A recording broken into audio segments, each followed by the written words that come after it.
Hey everyone, welcome to App Mentor. In this video, I'm going to show you where to find wheat in one human and the best location for farming it.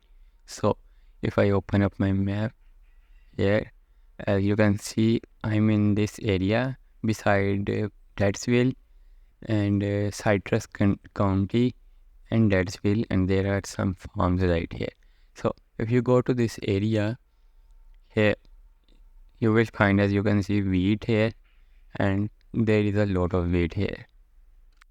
Here is another one and another one. You can farm as much wheat as you want.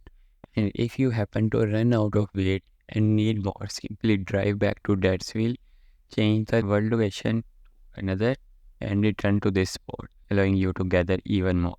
You can repeat this process as many times as needed.